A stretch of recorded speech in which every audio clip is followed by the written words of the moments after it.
Now, the question of the supremacy of parliament actually in today's context, in the 21st century, is a myth. මේ පාර්ලිමේන්තු උත්තරීතර බව කියන එක ඇත්ත වශයෙන්ම අපිට පෙන්වන්න කරන්න පුළුවන් ඒක අතිවිශාල මිත්‍යාවක්. This is a concept that developed in 17th century Great Britain in a totally different political context. It arose as a battle, I would say, between the people and the monarchy. And it is because the monarchy was so all-powerful that the idea that the parliament of the people should be supreme was recognized. But today, as democracy has evolved, we don't recognize any branch of the government to be so supreme. In the context of Sri Lanka's constitution, parliament is not supreme or sovereign as the British Parliament, and that is extremely clear.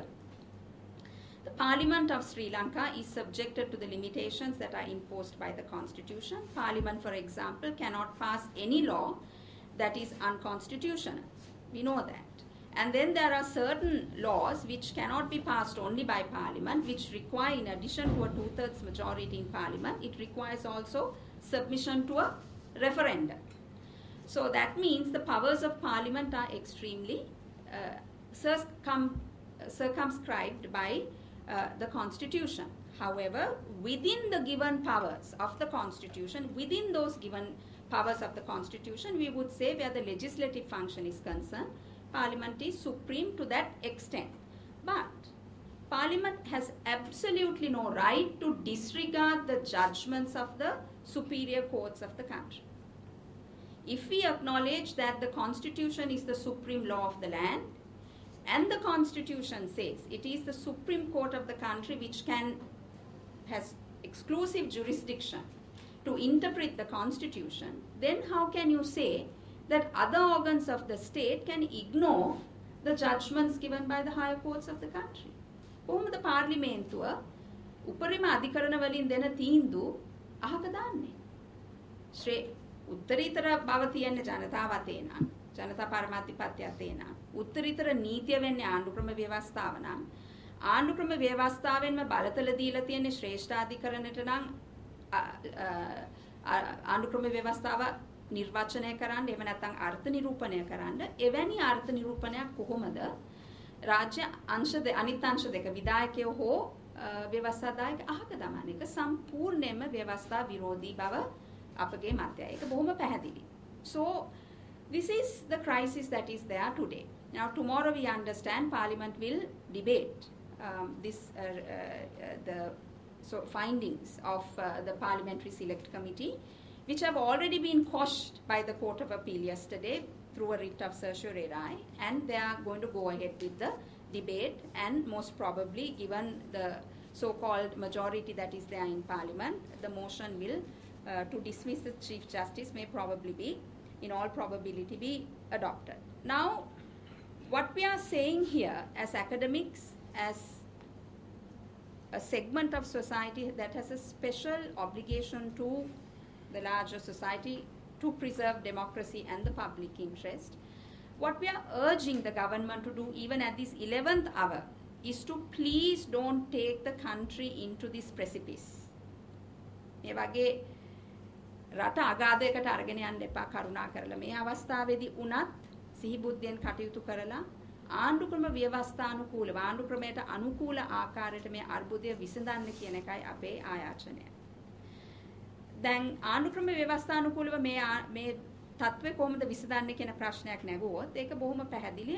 ශ්‍රේෂ්ඨාධිකරණයම ඒකට පිළිතුරු දීලා තියෙනවා. The Supreme Court itself has given the solution under the Constitution as to how the government should deal with this crisis in a democratic and a legal manner, and that is to pass a law, to enact a law providing for the type of mechanism that should investigate the allegations against the Chief Justice, and also setting out the procedure for investigating the allegations against the Chief Justice, ensuring principles of natural justice in that process. So that the solution is very clearly pointed out. Now, as I pointed out, Parliament is supreme within the powers that have been given by the Constitution, and we all know Parliament is supreme where the lawmaking authority is concerned. Now, this is something, therefore, that is squarely within the Parliament's remit. Parliament has every right to pass a law pointing out the proper procedure and providing all the guarantees to an accused in an impeachment process. And after passing such a law, the Chief Justice can be given an opportunity to answer to those allegations, to those charges. That is the only way we see that this particular crisis can be resolved in a constitutional manner. Now, why are we asking for this? This is not only because we want any protection for a particular individual or for a particular institution. This is mainly because we want the people's interests and rights to be protected.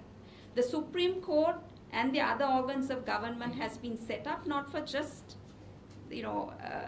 for appearance, but they have been put in place to protect public interest, protect people's rights. So unless this crisis is resolved in a constitutional manner, as I pointed out earlier, it is the people who are going to suffer. And this is extremely unacceptable, particularly at this juncture, after ending a 30-year war, nearly a 30-year war, where actually democracy came into crisis. Because for nearly 40 years, since 1971, the country has been governed under emergency, more or less. And it was only very recently that emergency was lifted. Extraordinary pieces of legislation like the Prevention of Terrorism Act really held sway over the past so many decades, over the past so many years. Now is the time, in the post-war period, where we can build up our democratic institutions, we can build up our democratic form of governance, and provide political stability to the people through finding a political solution to the ethnic problem, by providing human-friendly, human-centered development that will ensure social justice. So these are the things that in a post-war society the government should be focusing on, not these unwanted and unnecessary political crises that have been brought about because of very narrow political interests. So therefore, we urge once again that this crisis should be settled through this only constitutional alternative that is there, that is to enact a law, delineating the procedure to examine the charges against the Chief Justice. And we are not saying, please, let the Chief Justice off the hook completely. If indeed Parliament is of the opinion that there are serious, these allegations are very serious, there are grounds to believe that the allegations are serious, the charges are serious, then by all means, under the law, charge the Chief Justice and give her an opportunity with all the protections for her to answer, to build up her defense. And it is only in that way that the public interest will be preserved. මේ දෝෂාභියෝග ක්‍රියාවලිය අත්ත වශයෙන්ම දියත් කරේ ජනතා යහපත සඳහා නම් එමනම් ශ්‍රේෂ්ඨාධිකරණය විසින් දෙන ලද උපරිම අධිකරණය විසින් දෙන ලද ඒ තීන්දුව ප්‍රකාරව කටයුතු කරලා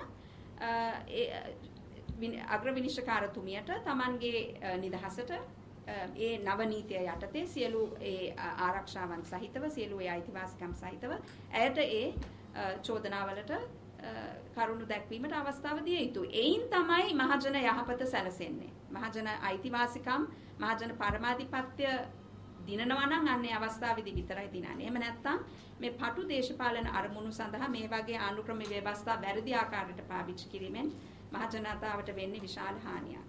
අවසාන වශයෙන් මම කියන්න යන්නේ finally what I want to say is that to us it doesn't matter which party is in power.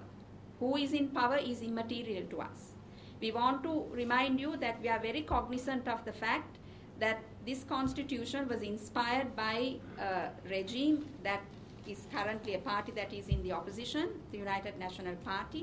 It was President Jaya Jayawardena who really was the architect, we know, of this 1978 constitution. And it was a UNP government which first impeached an incumbent Chief Justice Neville Samarakon. So what we are saying here is, not limited to one particular government. I think අපි මේ ආයාචනය කරන්නේ ඉතාමත්ම ජනතාවගේ අයිතිවාසිකම් ගැන හිතලා ජනතාවගේ යහපත ගැන හිතලා මෙය මේ සිදුවිය යුතු දෙයක්මයි. ඒ කියන්නේ ආණ්ඩුක්‍රම ව්‍යවස්ථානුකූලව මේ අර්බුදය විසඳිය යුතුමයි. එහෙම නැත්නම් එයට වග කිව යුත්තන් මේ පරම්පරාවට පමණක් නෙවෙයි අනාගත පරම්පරාවලට වග කියන්න ඕන. මේ ඇති වෙලා තියෙන දේශපාලන අර්බුදය සහ රට මේ වගේ ආඝාතයකට ඇද දැමීම පිළිබඳව.